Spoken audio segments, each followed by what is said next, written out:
మరణాత. నేటి దిన వాక్య ధ్యాన భాగం పాత నిబంధన గ్రంథం ద్వితీయోపదేశ కాండం 3వ అధ్యాయం 23 నుండి 28 వచనములు పఠించుకుందాం. మరియు ఆ కాలమున నేను యెహోవా ప్రభువా, నీ మహిమను నీ బాహుబలమును నీ దాసునికి కనుపరచ మొదలుపెట్టి ఉన్నావు. ఆకాశమందే గాని భూమి అందే గాని నీవు చేయు క్రియలను చేయగల దేవుడెవడు? నీవు చూపు పరాక్రమమును చూపగల దేవుడెవడు?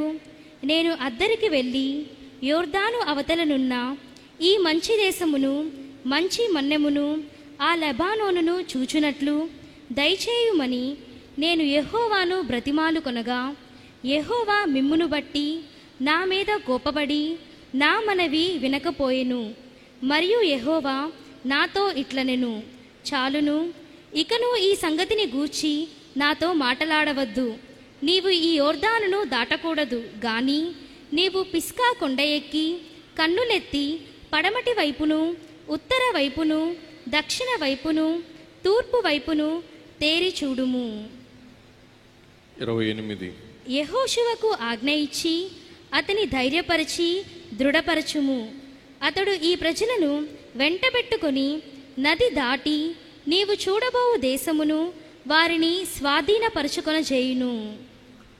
పిల్లరా, 26వ వచనం, యెహోవా మిమ్మును బట్టి నా మీద కోపపడి నా మనవి వినకపోయెను. మరియు యెహోవా నాతో ఇట్లనెను, చాలును, ఇకను ఈ సంగతిని గూర్చి నాతో మాట్లాడవద్దు. చాలును, ఇక ఈ సంగతిని గూర్చి నాతో మాట్లాడవద్దు. మోషే గారు దేవునికి ఒక ప్రార్థన చేస్తారు. ప్రార్థన అంటే ఏంటో వాక్యం బట్టి మనం చూద్దాం. 1 యోహాన్ పత్రిక, సువార్త కాదండి, పత్రిక 5వ అధ్యాయం 14వ వచనం, ఆయనను బట్టి మనకు కలిగిన ధైర్యం ఏదనగా ఆయన చిత్తానుసారముగా మనమేది అడిగినను మనము ఏమి అడిగినను ఆయన మన మనవి ఆలకించినది. అంతే అంతే. చదువమ్మా. మనమేమి అడిగినను ఆయన మన మనవి ఆలకించునని మనం ఎరిగిన ఎడల మనం ఆయనను వేడుకొనినవి మనకు కలిగినవని ఎరుగుదుము. ఒకే ఒక మాట గమనించండి. ఇక్కడ ప్రార్థన అనగా దైవ చిత్తానుసారముగా అడుగుట అంతే. ఇంకెక్కువ వద్దు. మనకి ఎక్కువైతే తలకాయ తిరిగిపోద్ది, మన బుర్ర వేడెక్కుద్ది. ఒక్క మాట గుర్తుపెట్టుకోండి. ప్రార్థన అంటే చెప్పండి ఓసారి, దేవుని చిత్తానుసారముగా అడుగుట, దైవ చిత్తానుసారముగా దేవునిని అడుగుట. మనం ఘరానా చేయటం వేరు, ప్రార్థన చేయటం వేరు. దేవుని దగ్గర ఘరానా చేసే వాళ్ళు ఎవరంటే, నాకు ఇది కావాలా, ఇస్తావా, సావమంటావా అనేవాళ్ళు ఎవరు చెప్పండి? ఘరానా చేసేవాళ్ళు. మనం ఘరానా చేయకూడదు. ఘరానా చేయటం అంటే మన ఇష్టము బట్టి అడుగుట, ఘరానా చేయుట. దేవుని ఇష్టము బట్టి అడుగుట ఏం చెప్పండి? ప్రార్థన చేయుట. అందరూ చెప్పాలా? దేవుని చిత్తమును బట్టి, దేవుని ఇష్టమును బట్టి అడుగుట ఏం చెప్పండి? ప్రార్థన చెయ్యుట. ఈ సమయంలో దేవుని చిత్తం ఏదో మనకు గ్రహింప చేసేది దేవుని వాక్యమో. అందరూ చెప్పాలా? దేవుని చిత్తమునో మనకు గ్రహింప చేసేది ఏం చెప్పాలి? అందరూ ఒకసారి దేవుని వాక్యమో. మనము దేని కొరకు ప్రార్థన చేయాలో బోధిస్తూ ఉన్నది. మనం ఎట్లా ప్రార్థన చేయాలో బోధిస్తూ ఉన్నది. మనం దేవుని యొద్ద నుండి ఏమి ఆశించాలో బోధిస్తూ ఉన్నది. కాబట్టి మన ప్రార్థన ఎటువంటి ప్రార్థన అయి ఉండాలా? వాక్యానుసారమైన ప్రార్థన. అందరూ చెప్పండి ఒకసారి గట్టిగా, మన ప్రార్థన ఎటువంటి ప్రార్థన అయి ఉండాలా? చెప్పండి. వాక్యమునకు అనుగుణ్యమైన ప్రార్థన మనం చేయవలసిన వారమై ఉన్నాం. పిల్లరా, ఇక్కడ మనం ఎవరి గురించి చదువుకున్నాం అంటే మోషే. అందరూ చెప్పాలా? ఎవరు చెప్పండి? మోషే. గట్టిగా చెప్పాలి అందరూ ఒకసారి. ఎవరు చెప్పండి? మోషే. మోషే గారు గొప్ప నాయకుడు. మోషే గారు గొప్ప ప్రార్థన యోధుడు. మోషే గారు దేవునితో సన్నిహిత సంబంధము గలవాడు. మోషే గారు దేవుని ద్వారా పొందిన సాక్ష్యమేమనగా, మోషే నా స్నేహితుడు, నేను మోషేతో కలలో మాట్లాడను, గూఢ భావములతో మాట్లాడను. మోషేతో నేను ఎట్లా మాట్లాడతాను చెప్పండి అమ్మలారా, అయ్యలారా? ముఖాముఖిగా మాట్లాడతాను. కాబట్టి మోషే గొప్ప నాయకుడు. మోషే దేవుని ఎరిగిన వాడు. మోషే దైవ స్వరూపమును తన కనులతో వీక్షించిన వాడు. పిల్లరా, ఇటువంటి గొప్ప మోషే గారు దేవుని యొద్ద ఒక మనవి చేస్తూ ఉన్నాడు. దేవా, నాకు ఆ మంచి దేశాన్ని చూపించు, అంతే చాలు, నేను ఇంకేమీ అడగనయ్యా. పిల్లరా, మోషే ఇశ్రాయేలు జనాంగమును 40 సంవత్సరాలు ఇంచుమించు నడిపించిన వాడు. వాస్తవంగా చెప్పాలంటే 39వ సంవత్సరములో ఈ మాట అడుగుతాడన్నమాట అండి. చెప్పండి, ఎప్పుడు అడుగుతాడంట? ఈ మాట యోర్దాను నది సమీపములో నెబో కొండ మీద లేక పిస్గా కొండ మీద దేవుణ్ణి ఈ మాట అడుగుతాడండి. అమలారా, వినండి వినండి. ఏమని అడుగుతాడంటే, దేవా దేవా, ఆ మంచి దేశమును నీవు నాకు చూపించు, అంతే చాలు. చెప్పండి, ఇశ్రాయేల్ దేశమును చూపించమని మోషే అడగటం దురాశ అంటారా? అది మంచి ఆశ అంటారా? చెప్పండి ఒకసారి. మంచి ఆశే, తప్పేం కాదు, దీంట్లో బ్రహ్మత్యం ఏమీ లేదు. కానీ మోషే గారు అంటారు, మిమ్మును బట్టి నన్ను దేవుడు కోపించి నాతో చెప్పిన మాట ఇక చాలు, ఇక నీవు అడగవద్దు. ఏం చెప్పండి? ఇక చెప్పాలి గట్టిగా, చాలు, ఇక నీవు ఆ సంగతిని నా దగ్గర ఎత్తొద్దు. మోషేతో దేవుడు అన్నమాట అడగొద్దు. యేసయ్య మనతో అన్నమాట అడగండి. చెప్పండి, ఏమన్నారు దేవుడు ప్రభు? ఏమన్నారు చెప్పండి? గట్టిగా చెప్పాలి ఒకసారి. అడగండి. ఇంకా గట్టిగా చెప్పాలి ఒకసారి. ఏమన్నారు? అడగండి మీకు ఇవ్వబడును. ఇంతవరకు మీరు నా నామమున అడగలేదు కాబట్టి మీరు పొందలేదు, ఇక నన్ను అడగండి నేను ఇస్తాను. అమలారా, మనము చేస్తూ ఉన్న ఒక గొప్ప పాపం ఏంటంటే అడగమన్న దేవుణ్ణి మనం అడగకపోవటం. చెప్పండి, అడగమన్న దేవుణ్ణి మనం ఏం చేయటల్లా? చెప్పాలి గట్టిగా, మనం ఏం చేయటల్లా? అందరూ చెప్పాలి గట్టిగా, ఏం చేయటల్లా? అడగట్లా. అమలారా, ఇలారా, ఈవేళ మనం అందరం ఎందుకు వచ్చాం? దేవునిని అడుగుటకు. అందరు చెప్పాలి ఒకసారి, మనం ఎందుకు వచ్చాం చెప్పండి? దేవునిని అడుగుటకు. అడగండి, అడగండి. ఇక్కడ మనం చూసినట్లయితే మోషే గారు తన జీవితంలో చేసిన గొప్ప ప్రార్థనలు దేవుడు ఆలకించాడు. మోషే గారి విషయంలో దేవుడు ప్రార్థన ఆలకించిన రీతిగా మరి ఎవరి విషయంలో కూడా దేవుడు ప్రార్థన ఆలకించలేదు. వినండి, మోషే గారు తెగుళ్ళు రప్పించమని ప్రార్థన చేశారు. 10 తెగుళ్ళు రప్పించమని ప్రార్థన చేశారు. 10 తెగుళ్ళు వచ్చినాయి.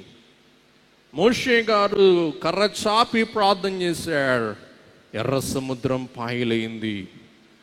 మోషే గారు ప్రార్థన చేశారు. అమాలేకీయుల పైన యుద్ధం పైన జయం వచ్చింది. ఇశ్రాయేలు జనులైన వారు బంగారు దూడను చేసుకుని దానికి మ్రొక్కుతూ ఉన్నప్పుడు, దేవుని కోపం రగులుతూ ఉన్నప్పుడు మోషే ప్రార్థన చేయగా దేవుని కోపము చల్లారిపోయింది. ఇశ్రాయేలీల పక్షముగా సీనాయి కొండపైకి వెళ్ళి మోషే ప్రార్థన చేయగా దేవుడే తన మనస్సు మార్చుకొని ఇశ్రాయేలునకు చేయు కీడు చేయకుండా ఒక మంచి మాట రాయబడి ఉంటుందండి. దేవుడు పశ్చాత్తాపపడెను. అందరూ చెప్పండి, దేవుడు పశ్చాత్తాపపడెను.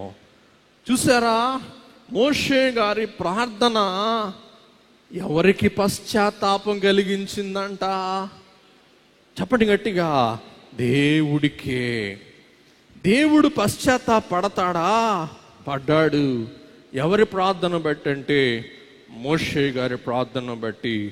అలాగే మోషే గారి యొక్క అక్క మిరియాం మోషే గారిని చూసి, తమ్ముడా, నువ్వు పెద్ద మొనగాడివా? దేవుడు నీతోనైనా మాట్లాడేదే, మాతో మాట్లాడనుకున్నావా అని చెప్పి తాను పెళ్లి చేసుకున్న తన భార్యను బట్టి మోషే మీద అసూయతో మిరియాము సనిగింది. మిరియాం మోషే గారిని దూషించింది. వెంటనే మిరియాం కుష్ఠరోగి అయిపోయింది. మిరియాం ఏమైపోయింది చెప్పండి? కుష్ఠరోగి. మోషే ప్రార్థింపగా దేవుడు మిరియామును స్వస్థపరిచిన వారై ఉన్నారు. కాబట్టి మోషే న్యాయమును గ్రహించిన గొప్ప ప్రవక్త, మోషే గొప్ప నాయకుడు, మోషే విజ్ఞాపనకర్త అయినప్పటికీ పిల్లరా, దేవుడు మోషే ప్రార్థన చెప్పాలా, ఏం చేయలేదు? అంగీకరించలేదు. అందరు చెప్పాలా, దేవుడు ఏం చేయలేదు చెప్పండి? అంగీకరించలేదు. ఈవేళ మనం ధ్యానం చేసుకునే అంశం ఏమనగా, మోషే ప్రార్థన దేవుడు అంగీకరింపకపోవుటకు గల కారణములు మనం ధ్యానించుకుందాం. సంఖ్యాకాండ గ్రంథం 20వ అధ్యాయం 7 నుండి 12 వచనాలలో జరిగిన సంఘటనలో ఆ వాక్యమంతా మనం చదువుకునే ముందు ఒక్క చిన్న వాక్యం మీరు చదవాలని ఆశిస్తూ ఉన్నాను. సంఖ్యాకాండం 20:12. అప్పుడు యెహోవా మోషే అహరోనులతో, మీరు ఇశ్రాయేలీయుల కన్నుల ఎదుట నా పరిశుద్ధతను సన్మానించినట్లు నన్ను నమ్ముకొనకపోతిరి గనుక ఈ సమాజమును నేను వారికిచ్చిన దేశములోనికి మీరు తోడుకొని పోరు అని చెప్పెను. ఇప్పుడు ఏమైంది? దేవుడికి మోషేకి ఎక్కడ గొడవ వచ్చింది, ఎక్కడ తేడా పడింది, ఎక్కడ తర్కం వచ్చింది అనే విషయాలు మనం చదువుకోవటానికి ఒక్కసారి మంచి కథ, మంచి చరిత్ర సంఘటన మీరు మీ దివ్య గ్రంథాల్లో తెరచి చూడాలని మనవి చేస్తూ, సంఖ్యాకాండ గ్రంథం 20వ అధ్యాయం 7 నుండి 12 వచనములు. అంతట యెహోవా మోషేకు ఈలాగున సెలవిచ్చెను, నీవు నీ కర్రను తీసుకొని నీవును నీ సహోదరుడైన అహరోనును ఈ సమాజమును పోగు చేసి వారి కన్నుల ఎదుట ఆ బండతో మాటలాడుము. అది నీళ్ళనిచ్చును. నీవు వారి కొరకు నీళ్లను బండలో నుండి రప్పించి సమాజమునకును వారి పశువులకును త్రాగుటకిమ్ము. యెహోవా అతనికి ఆజ్ఞాపించినట్లు మోషే ఆయన సన్నిధి నుండి ఆ కర్రను తీసుకొని పోయెను. తరువాత మోషే అహరోనులు ఆ బండ ఎదుట సమాజమును పోగు చేసినప్పుడు అతడు వారితో, ద్రోహులారా వినుడి, మేము ఈ బండలో నుండి మీ కొరకు నీళ్లు రప్పింపవలెనా అనెను. అప్పుడు మోషే తన చెయ్యి ఎత్తి 2 మారులు తన కర్రతో ఆ బండను కొట్టగా నీళ్లు సమృద్ధిగా ప్రవహించెను. సమాజమును పశువులను త్రాగెను. అప్పుడు యెహోవా మోషే అహరోనులతో, మీరు ఇశ్రాయేలీయుల కన్నుల ఎదుట నా పరిశుద్ధతను సన్మానించినట్లు నన్ను నమ్ముకొనకపోతిరి గనుక ఈ సమాజమును నేను వారికిచ్చిన దేశములోనికి మీరు తోడుకొని పోరని చెప్పెను. చూసారా పిల్లరా, మీరు చదివిన వాక్యం 2 మాటలు చెప్తాను, వినండి. ఇక్కడ ఒక బండ మనకు కనబడుతుంది. అందరు చెప్పండి, మనకేం కనబడుతుంది? గట్టిగా చెప్పాలి ఒకసారి, బండ. 1 కొరింథీ 10వ అధ్యాయంలో అపోస్తలుడైన పౌలు గారు అంటారు, ఆ బండ క్రీస్తే. అందరు చెప్పాలా, ఆ బండ క్రీస్తే. పిల్లరా, బండ క్రీస్తు ప్రభువుకు సూచన, క్రీస్తు ప్రభువుకు సాదృశ్యము. ఇక్కడ మనం ఆలోచించవలసింది ఏంటంటే, మొదట మోషే బండను కొట్టవలెను, రెండవసారి మోషే బండతో మాట్లాడవలెను. ఒకసారి చెప్తున్నా, వినండి దయచేసి, ఇది మీకు అవసరం. ఒక్క నుంచి చెప్తున్నా. మోషే గారు దేవుని మాటను బట్టి మొదటిసారి బండను ఏం చేయాలా చెప్పాలా? కొట్టాలా. అందరూ చెప్పాలి గట్టిగా ఒకసారి, కొట్టాలా. రెండవసారి దేవుడు బండతో మాట్లాడాలా అని మోషే గారితో చెప్తాడు.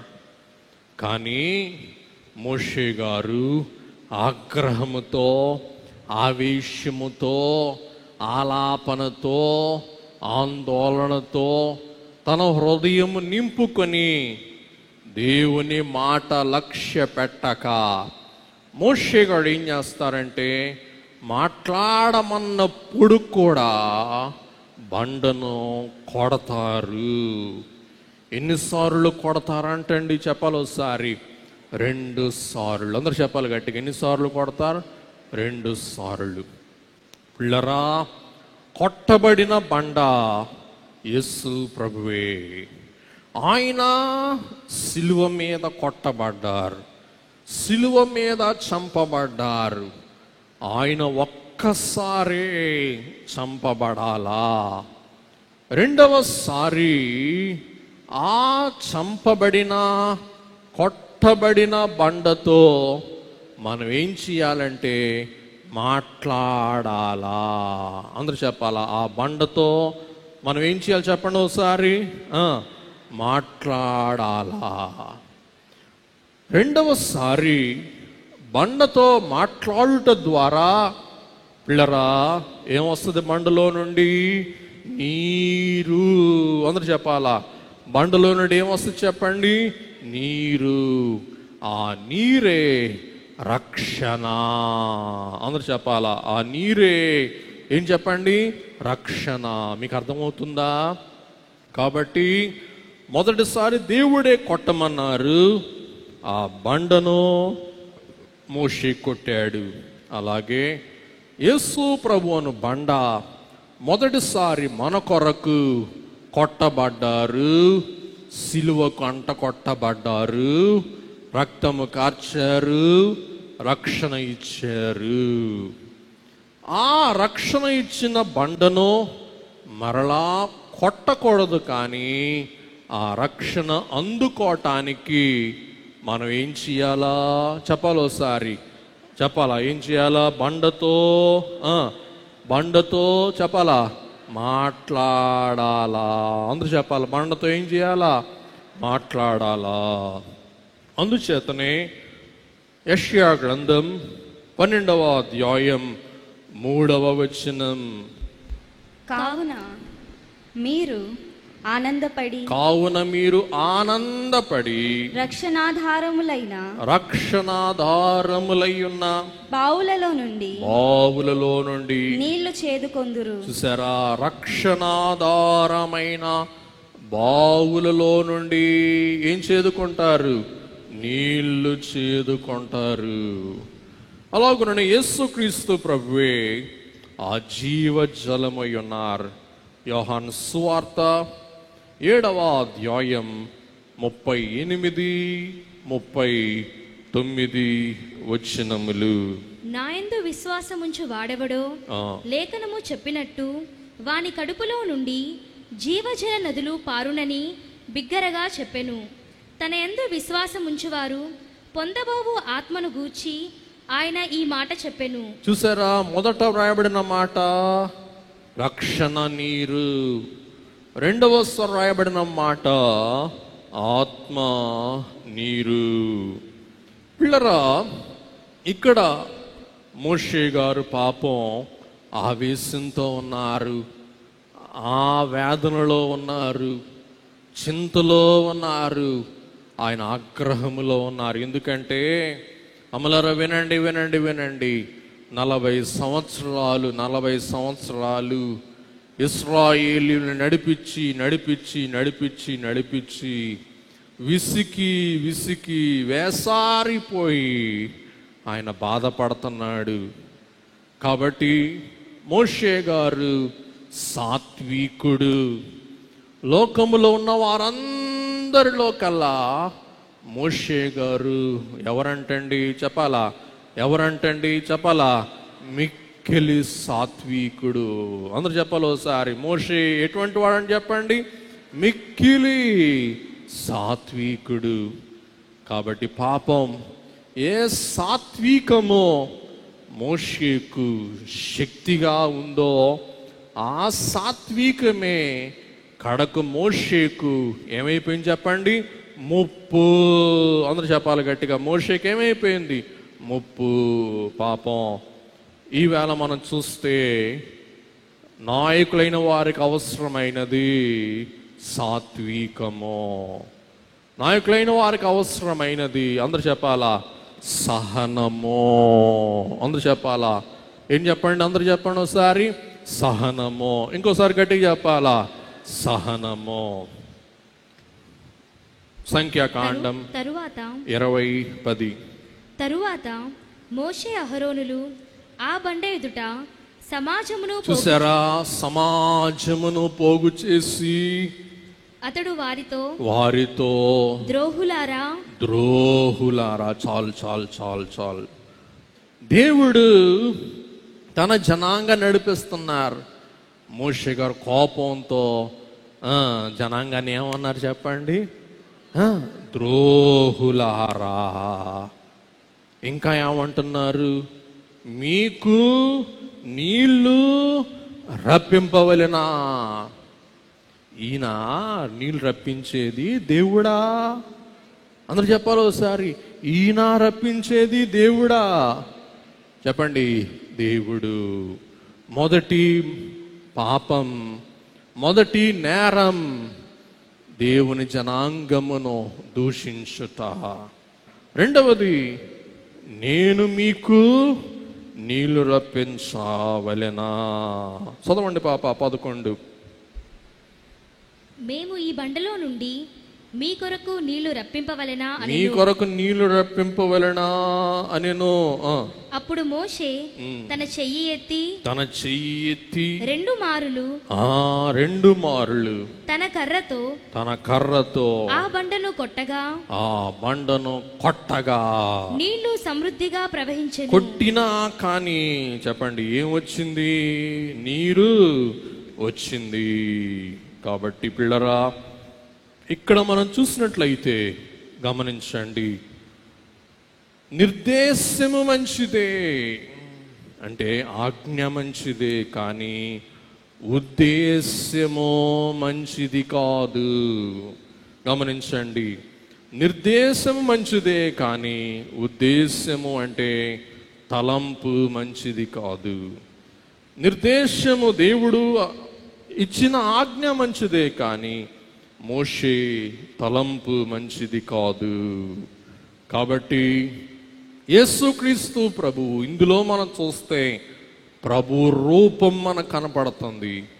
మోషే గారు ఎప్పుడైతే కర్ర తీసుకొని ఆ బండను కొట్టారో ప్రభు రూపము పాత నిబంధనలో చెదిరిపోయింది. గమనించండి విశ్వాసులారా, భక్తులారా, గమనించండి. పాత నిబంధన క్రొత్త నిబంధనకి అర్థము. పాత నిబంధనలో యేసయ్య పటం ఉంటుంది, క్రొత్త నిబంధనలో యేసయ్య అసలు రూపం ఉంటుంది, యేసయ్య రాక ఉంటుంది. కాబట్టి ప్రభు యొక్క ఫోటో పాత నిబంధనలో మనకు కనపడుతుంది. ప్రతి అడుగడుగున పాత నిబంధన కనపడుతుంది. భక్తులైన వారు మంచి మంచి పుస్తకాలు రాశాడు. ఆ పుస్తకాలను సేకరించా. ఎప్పుడైనా దేవుని చిత్తం బట్టి మీకు చెప్తాను. ఏంటి అంటే, క్రొత్త నిబంధన పాత నిబంధనలో నిగూఢమై ఉంటుందండి, దాక్కొని ఉంటుంది. పాత నిబంధనలో వెలువడిందే, బహిరంగపడిందే, బహిర్గతమైందే ఏం చెప్పండి? క్రొత్త నిబంధన. గమనించాల. ఇక్కడ ప్రభువుకి ఎందుకు కోపం వచ్చింది, దేవునికి ఎందుకు కోపం వచ్చింది అంటే, తన కుమారుని రూపము ఏమేం చెప్పండి? చెదిరిపోయింది, మారిపోయింది. అందుకు దేవునికి కోపం వచ్చింది. పాపం సాత్వికుడైన మోషే గారికి ఇప్పుడు ఏమొచ్చేసింది చెప్పండి? అందరు చెప్పాలా? ఏమొచ్చేసింది? కోపము. అందరు చెప్పాలా? ఏమొచ్చేసింది? కోపము. అమ్మ ఒక్క మాట చెప్తాను, దయచేసి అందరూ వినండి. తన సాత్వికమును బట్టి అతిశయించిన మోషే గారు తన కోపం బట్టి దుస్థితి సంపాదించుకున్నాడు. తన విశ్వాసమును బట్టి దేవుని మెప్పు పొందిన అబ్రహాము శారా నా చెల్లి అని అవిశ్వాసపు మాట పలికి, పిల్లరా, అబ్రహాము దేవుని అవమానపరిచాడు. విశ్వాసులకు తండ్రి శారా విషయంలో అవిశ్వాస అయిపోయాడు. అలాగుననే దేవుని చిత్తానుసారుడైన మనుష్యుడు అను పేరుగాంచిన దావీదు తన చిత్తము తన ఇష్టము నెరవేర్చుకొనుటకు తాను వ్యభిచరించి తాను పాపం సంపాదించుకున్నాడు. నేను బలవంతుడను, నేను 600 106 దేవా నిన్ను మట్టుకు ధిక్కరించను, నిన్ను నేను తెలియను అనను అని బొంకినా అని అన్న పేతురే కడకేమైపోయాడు చెప్పండి? బొంకిన పేతురు అయిపోయాడు, అబద్ధమాడినా పేతురు అయిపోయాడు. కాబట్టి అమ్మలారా, ఎందుకు ఈ మాటలు చెప్పానంటే, దైవ భక్తులు ఇది మా శక్తి అని అనుకున్న వారి శక్తియే కడకు ఏమైపోయింది చెప్పండి? వారి శక్తిహీనత. అందరూ చెప్పాలా? కడకు ఏమైపోయింది చెప్పండి? వారి శక్తిహీనత. అందుచేత మనము మన బలము యందు అతిశయింపక ఎవరి యందు అతిశయించాలా?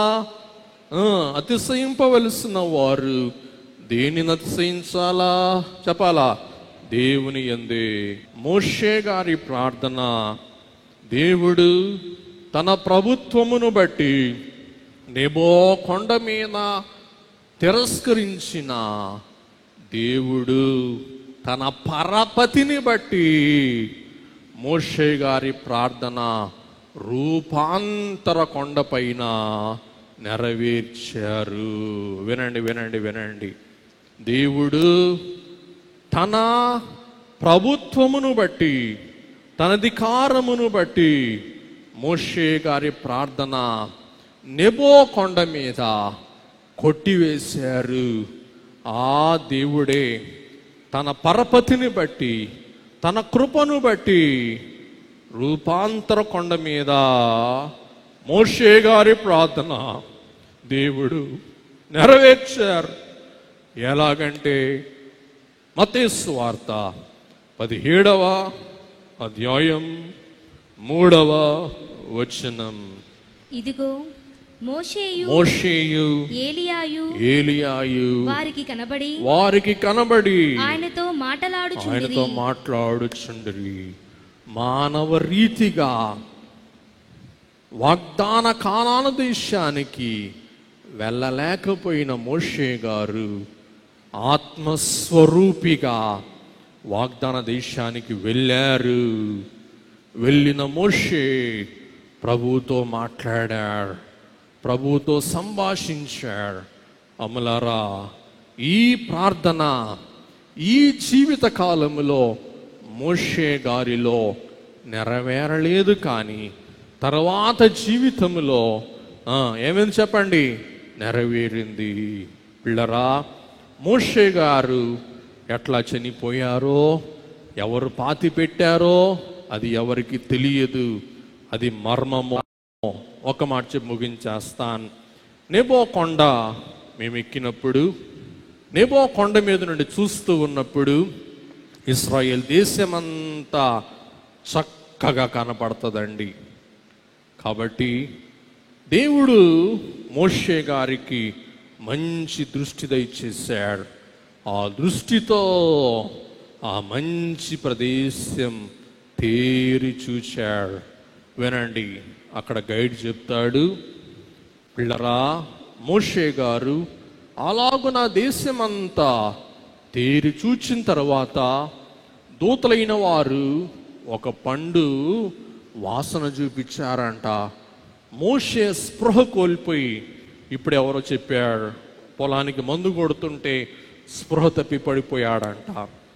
అలాగున మోషే గారు కూడా ఆ దూతలు చూపించిన పండు వాసన బట్టి స్పృహ తప్పి కోల్పోయాడంట.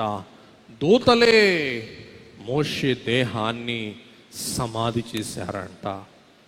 మోషే గారి సమాధి ఎక్కడో ఎవ్వరికి తెలియదు, దేవుడికి తప్ప. కాబట్టి పిల్లరా, మన ప్రార్థన నెరవేర్చకపోతే మనం అపార్థం చేసుకోవద్దు. ఎందుకంటే పిల్లరా, దేవుని చిత్తము, దేవుని ఉద్దేశము, దేవుని సంకల్పము అమోహము. అందుకే దేవుడు అంటారు, నా తలంపులు మీ తలంపుల వంటివి కావు, నా మార్గములు మీ మార్గముల వంటివి కావు, నా మార్గములు ఉన్నతమైనవి అని దేవుడు తెలియచేస్తారు.